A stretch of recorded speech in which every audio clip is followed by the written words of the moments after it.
श्री स्वामी समर्थ. नमस्कार मंडळी, स्वागत आहे तुमचे माझ्या यूट्यूब चॅनलवरती. आजचा दिवस तुम्हाला खूप छान सुखाचा आनंदाचा जाऊ हीच मी स्वामींच्या चरणी प्रार्थना करते आणि आज या नवीन व्हिडिओला सुरुवात करते. येत्या 29 एप्रिलला म्हणजेच रविवारी आहेत अक्षय तृतीया. अक्षय तृतीया हा हिंदू धर्मातील अत्यंत शुभ मानल्या जाणाऱ्या 3.5 शुभ मुहूर्तांपैकी एक पूर्ण मुहूर्त आहे. वैशाख शुद्ध तृतीया या दिवशी हा सण साजरा केला जातो. अक्षय तृतीया म्हणजे काय आणि हा दिवस का साजरा केला जातो तर पहा, अक्षय या शब्दाचा अर्थ आहे ज्याचा कधीही क्षय होत नाही, जे कधीही संपत नाही. या दिवशी केलेल्या दानाचे, पुण्याचे आणि शुभ कार्याचे फळ हे अनंत काळ टिकते असे पौराणिक महत्त्व सांगितलं गेलं आहे. याच दिवशी भगवान विष्णूंचा 6वा अवतार मानल्या जाणाऱ्या भगवान परशुरामांचा जन्म झाला होता, म्हणून याला परशुराम जयंती असेही म्हणतात. त्याचबरोबर पुराणिक कथेनुसार याच दिवसापासून त्रेतायुग सुरू झाले होते. असे मानले जाते की या दिवशी स्वर्ग लोकातून गंगा माता पृथ्वीवरती अवतरली होती. अन्नाची अधिष्ठाती देवता माता अन्नपूर्णा हिचा जन्मसुद्धा याच पवित्र दिवशी झाला होता. एवढेच नाही तर वनवासात असताना पांडवांना भगवान श्रीकृष्णाने अक्षय पात्र दिले होते, ज्यातील अन्न कधीही संपत नसे. ती सुद्धा घटना याच दिवशी घडली होती. त्याचबरोबर श्रीकृष्णांचा बालमित्र सुदामा जेव्हा त्याला भेटायला गेला होता ना, तेव्हा सुद्धा कृष्णाने सुदाम्याचे दारिद्र्य दूर करून त्याला ऐश्वर्य दिले. तो दिवस होता अक्षय तृतीयेचा आणि म्हणून या दिवसाला 3.5 शुभ मुहूर्तांपैकी असलेला एक शुभ मुहूर्त मानले जाते. या दिवशी सोने चांदी खरेदी करणे अत्यंत शुभ मानले जाते. असं केल्याने घरात लक्ष्मीचा कायम वास राहतो आणि समृद्धी येते. या दिवशी पाणी भरलेले माठ, अन्न, सातू, जव यासारखे अन्नांचे दान केले जाते. यामुळे आपल्या आयुष्यातील गरिबी जी आहे तर ती दूर होते.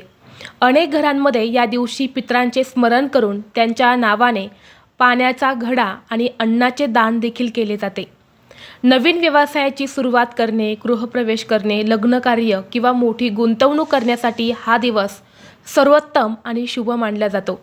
कारण या दिवशी कोणत्याही पंचांगण किंवा वेळ पाहण्याची गरज नसते. हा पूर्ण दिवस अतिशय शुभ मानला जातो. जर हीच गोष्ट थोडक्यात सांगायची जर गेली ना, तर सुख, समृद्धी आणि आध्यात्मिक प्रगतीसाठी हा दिवस खूप महत्त्वाचा मानला जातो. आणि जर या अक्षय तृतीयेच्या दिवशी आपल्या हातून काही चुका झाल्या तर त्याचे वाईट परिणाम जे आहेत तर ते सुद्धा आपल्याला भोगावे लागत असतात. जर या अक्षय तृतीयेच्या दिवशी आपल्या घरात अशा काही वस्तू आहे त्या जर आपल्या घरातच राहिल्या तर आपल्या घरामध्ये कधीही लक्ष्मी टिकत नाही. त्या घरातून लक्ष्मी ही काढता पाय घेते आणि आयुष्यभरासाठी त्या घरामध्ये गरिबी येते. अक्षय तृतीयेचा दिवस हिंदू धर्मात फार शुभ मानला जातो. या दिवशी सोनं चांदीच्या वस्तू खरेदी केल्या जातात. पण या दिवशी फक्त नवीन वस्तू खरेदी करणं महत्त्वाचं नसतं, तर काही वस्तू या आपल्या घरातून बाहेर काढणं हे सुद्धा तितकंच महत्त्वाचे असते. आणि म्हणून अक्षय तृतीयेला घरात चुकूनही आपल्याला ही एक वस्तू जी आहे तर ती ठेवायची नाही. जर ही वस्तू कळत ना कळत जर तुमच्या घरात राहिली तर आयुष्यभरासाठी गरिबी येईल. घरातून लक्ष्मी ही काढता पाय घेईल. संकट, अडचणी, अडथळ्यांना तुम्हाला सामोरे जावं लागेल. कारण ह्या ज्या वस्तू आहे ना, या घरामध्ये नकारात्मक ऊर्जा निर्माण करत असतात. या वस्तूंमुळे आपल्या घरामध्ये एक निगेटिव्हिटी वाढत असते आणि म्हणून आपल्याला या वस्तू ज्या आहेत तर त्या घरातून आवर्जून बाहेर काढायच्या आहेत. तर अशा कोणत्या वस्तू आहेत ज्या आपल्याला अक्षय तृतीयेच्या अगोदर घरातून बाहेर काढायच्या आहेत, याबद्दलची संपूर्ण माहिती या व्हिडिओमध्ये मी तुमच्यासोबत शेअर करणार आहे. त्यामुळे तुम्ही हा व्हिडिओ स्किप न करता शेवटपर्यंत नक्की पहा. चॅनलवरती नवीन असाल तर सबस्क्राईब करा आणि असेच माहितीपूर्व नवनवीन व्हिडिओ पाहण्यासाठी बेल आयकॉनलाही प्रेस करा. म्हणजे जेव्हा कधी मी नवीन व्हिडिओ अपलोड करेल त्याचं नोटिफिकेशन सर्वात अगोदर तुम्हाला भेटेल आणि तुम्ही एक पण व्हिडिओ मिस करणार नाही. तसेच हाईप बटन देखील क्लिक करा. तर पहा, आज या व्हिडिओमध्ये मी तुम्हाला ज्या काही वस्तू सांगणार आहे तर ह्या वस्तू आपल्याला अक्षय तृतीयेच्या अगोदरच घरातून बाहेर काढायच्या आहेत. अगदी तुम्ही अक्षय तृतीयेच्या दिवशीसुद्धा या वस्तू बाहेर काढल्या तरीसुद्धा चालेल. बघा, या अक्षय तृतीयेच्या दिवशी आपण घरामध्ये अनेक सेवा, उपासना, उपाय करत असतो. आपल्या पितरांची सेवा करत असतो, माता लक्ष्मीची सेवा करत असतो. त्याचबरोबर या दिवशी काही नवीन वस्तूंची खरेदीसुद्धा केली जाते. सोने चांदी खरेदी केली जाते. अनेक शुभ गोष्टी आपण आपल्या घरामध्ये करत असतो, जेणेकरून या दिवशी आपण जे काही उपाय किंवा सेवा करतो त्याचं मिळणारं फळ हे अक्षय आपल्याकडे राहत असते, ते कधीही संपत नाही. परंतु जर आपण काही शुभ गोष्टी केल्या आणि ह्या काही वस्तू आहेत त्या जर आपल्या घरातच राहिल्या तर त्या उपायांचं, त्या सेवेचं आपल्याला कुठलंही शुभफळ जे आहे तर ते प्राप्त होत नाही. कारण ज्या वस्तू मी तुम्हाला सांगणार आहे ना, या अतिशय शुभ वस्तू असतात आणि यातली एक जरी वस्तू तुमच्या घरामध्ये असेल तर तुमच्या घरात लक्ष्मी ही कधीही टिकत नाही. घरामध्ये नकारात्मक ऊर्जा जी आहे तर ती वाढतच जाते. आणि यामुळे आपण जे काही कष्ट करतो, जी काही मेहनत करतो किंवा जी काही सेवा करतो तर त्याचं आपल्याला कुठलंही फळ जे आहे तर ते मिळत नाही. आपण म्हणत असतो बघा की आमच्या घराची प्रगती होत नाही, घरामध्ये पैसा टिकत नाही, आम्ही एवढे कष्ट करतो, मेहनत करतो, तरीही आमचे दिवस जे आहे तर ते बदलत नाही, किंवा आमच्यावर कर्जाचा डोंगर जो आहे तर तो वाढतच जातो, कर्ज फेडण्यासाठी योग्य मार्ग मिळत नाही, किंवा कर्ज फेडण्या इतके पैसे आमच्याकडे येत नाही.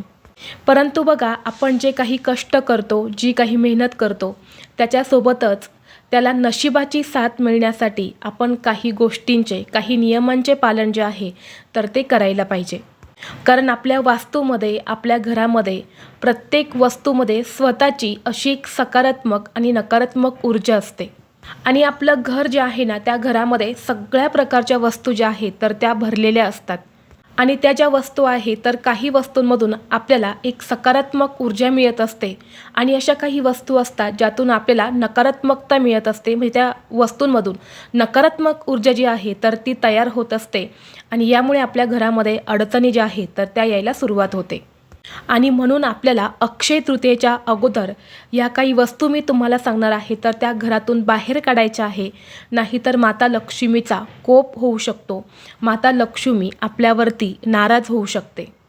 कारण या दिवशी आपण आपल्या पितरांची सेवा करत असतो, माता लक्ष्मी, भगवान श्रीहरी विष्णू यांची सुद्धा सेवा करत असतो. आणि म्हणून अक्षय तृतीयेचा हा जो दिवस आहे ना, तो खूप महत्त्वाचा मानला जातो. या दिवशी आपण ज्या काही सेवा करतो, जी काही पूजा वगैरे करत असतो, त्यामध्ये आपल्याकडून कोणतीही चूक होऊ नये, आपण केलेल्या सेवेचं आपल्याला संपूर्ण फळ मिळावं म्हणून अक्षय तृतीयेला आपल्याला ह्या ज्या वस्तू आहे तर त्या घरातून बाहेर काढायच्या आहे. यामध्ये सगळ्यात महत्त्वाची आणि पहिली वस्तू आहे ते म्हणजे बंद पडलेलं घड्याळ. खरं तर पहा, घड्याळ बंद पडणं म्हणजे एक ठिकाणी थांबणं, स्तब्ध राहणं. अनेकदा आपल्या घरातील घड्याळ हे बंद असतात. भावनेच्या भरात आपण त्यांना सांभाळून ठेवतो. मात्र तुम्हाला माहीत आहे का, यामुळे तुमची प्रगती कुठे ना कुठे थांबते. तुमच्या प्रगतीत अडथळा निर्माण होण्याचा हा एक संकेत असतो.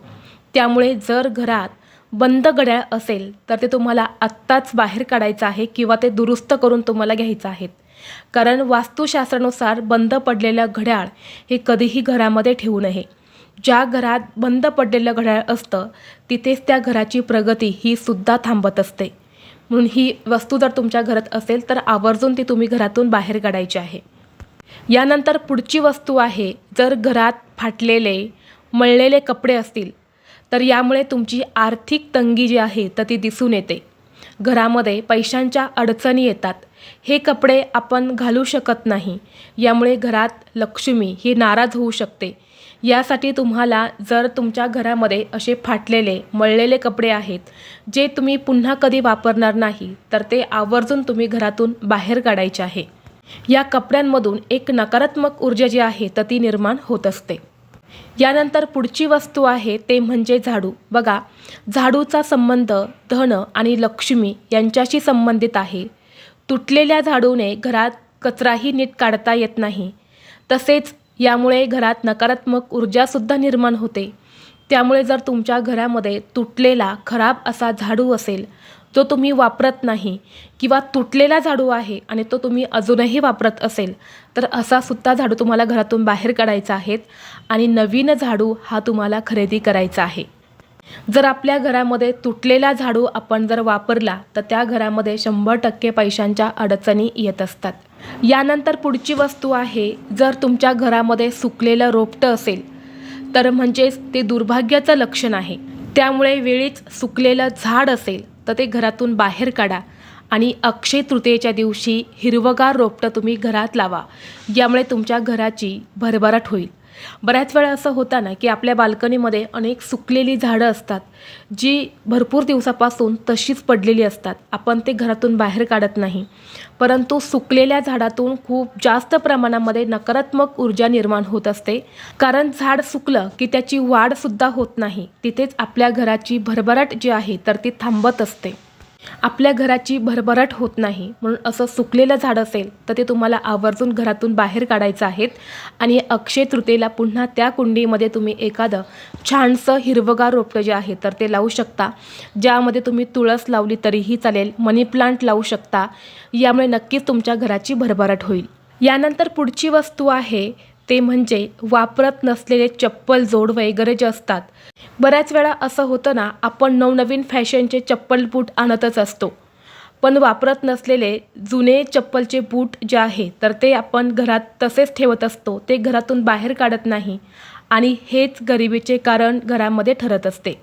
कारण अशा चप्पलमुळे घरामध्ये दारिद्र्य येण्याचं सगळ्यात महत्त्वाचं आणि मोठं कारण आहे. कारण तुटलेल्या चपला, बूट हे देखील दुर्भाग्याचं एक प्रतीक आहे.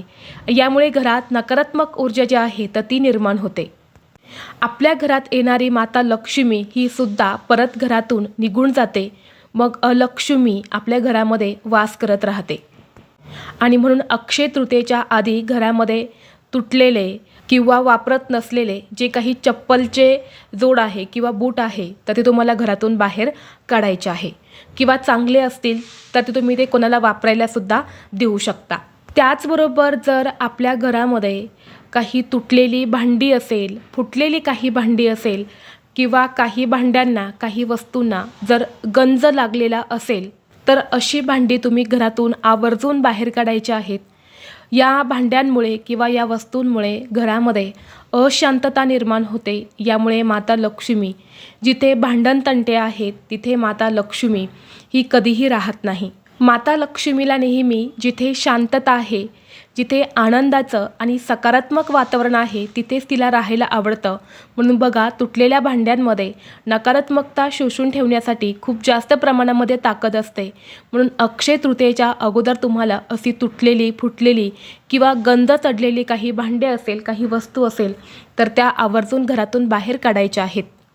आता ह्या ज्या काही वस्तू मी तुम्हाला सांगितल्या ना, या आवर्जून तुम्ही अक्षय तृतीयेच्या अगोदर घरातून बाहेर काढायच्या आहेत.